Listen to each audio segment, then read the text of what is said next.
Okay, so here we have the gross anatomy of a sheep eye.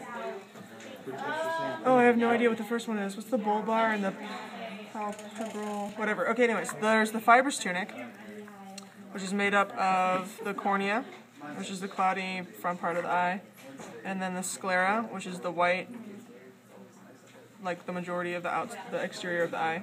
And then there's the sclerocorneal junction, where the cornea and the sclera join. And then there's the vascular tunic, which includes the choroid, which is this dark layer in here.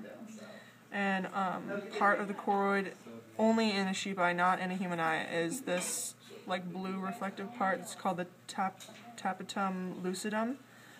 And then also part of the vascular tunic is the ciliary body and ciliary processes.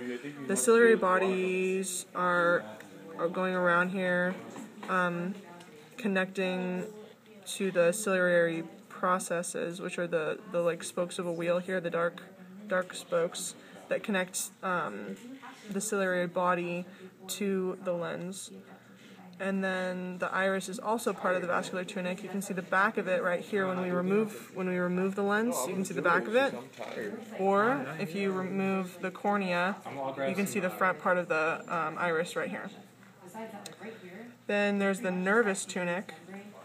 And the nervous tunic has the retina, which is this like really floppy material that was once coating. It includes the like photoreceptive and the sensory layers. And then there's the optic disc or blind spot, which is where they all come together. It's really hard to tell, but like all that goes into there and it goes out and through the optic nerve to the brain.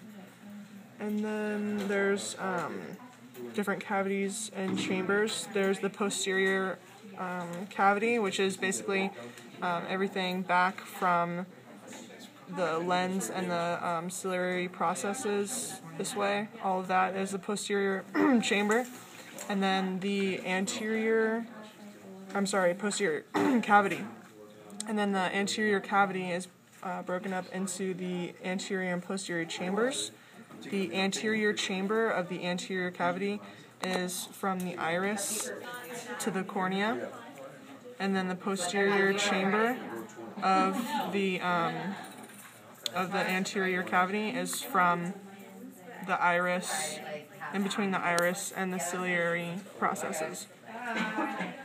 And then the humors, if this was still full of fluid, in between the lens, basically within the anterior cavity, there would be aqueous humor. So in here and up until the lens, and then behind the lens and the basically filling the posterior chamber would be the vitreous humor, which is this gelatinous stuff. And then the lens, this is the lens. We've kind of mutilated it. But the suspensory ligaments of the lens are the black things. Dr. Abts pointed out that, like, I'm not doing a really poor job of pointing this out. Here we go. Those are suspensory ligaments.